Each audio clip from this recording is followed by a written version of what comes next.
Welcome to the 8th week of Arthur's geography class, and today we're going to be talking about risks of hazard and disasters, and we're just going to be focusing on one point because this is only a 5-minute video.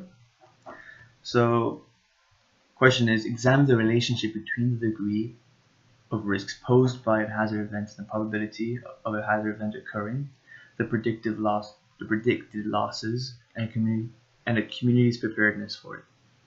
So basically, simply put, the more a hazard event occurs in a certain location, the more the community will be prepared for it. Which, if they're prepared for it, and they're actually be able to build infrastructure or protection around it, the less risk posed and the less damage, less losses will be occurring within the area. Example of a nation that's very prepared for its hazard events is Japan, where it gets constantly bombarded by earthquakes. Although they're not so powerful, Japan is still gets under attack by earthquakes, and being a very developed nation with skyscrapers and all, they had to build around this, and they did so with, for example, so by implementing many techniques such as waving buildings, so that buildings that would sway during the earthquake, so that when it sways, the building becomes less rigid, so it doesn't just collapse and shatter, but actually was able to absorb some of the shock of the earthquake. However, sometimes there are nations or places that aren't able to predict but unprepared for the great hazard events. Such place is Grand Cayman, since I'll be talking about this since I'm here. Why not? And so 2004, Grand Cayman was hit by Hurricane Ivan, which was very devastating for such a hurricane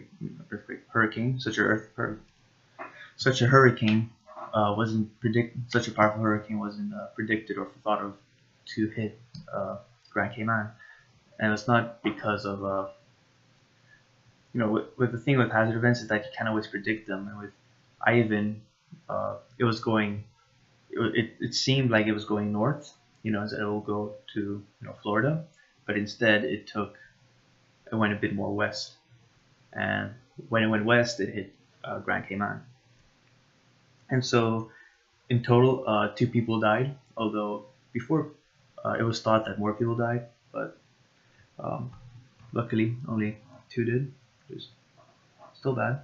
But the hurricane actually produced a $2.86 billion in damage, infrastructure and so on, which is 183% of Grand Cayman, or the Cayman Islands GDP, which is a huge amount. So much of its buildings were also destroyed, and it was very expensive, especially with Grand Cayman standards, to repair them. And over 25%, so 25 to 30% of the buildings became uninhabitable, meaning that it was over 85% destroyed. So people were not able to live in the buildings.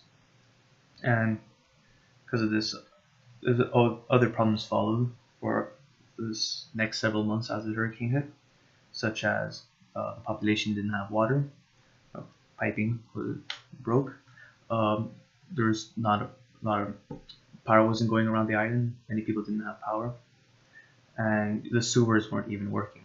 They didn't even have a sewer system for the next couple of months, or some of them, I guess. And over a half of all the hotel rooms, in Grand Cayman were unusable, so that decreased. So the hurricane really did decrease Cayman's tourist industry, not because it was devastated, but also the hotels weren't able to have enough rooms for the guests, and weren't able even to function for the next several months, really. And tourism is a very rich source of Cayman's GDP. So yeah, Cayman isn't usually tend to get hit by such devastating hurricanes, hence it was not prepared for Hurricane Ivan, while Japan are a bit more adaptable, a bit more prepared for their hazard event being earthquakes and tsunamis, having the buildings and constructing dikes and large seawalls in order to prevent any damage from them. Of course, the exception could be the 2011 Fukushima tsunami, which devastated Japan. But the thing is, like, the more likely, the higher probability of getting hit by hazard events also means the higher probability you're going to get hit by a powerful hazard event. So just keep that in mind. So sometimes preparation wasn't enough, or wasn't sufficient enough for such a great hazard event. Although you're already prepared, you already know what's going to happen. Here comes the big one, and the preventions weren't enough to protect.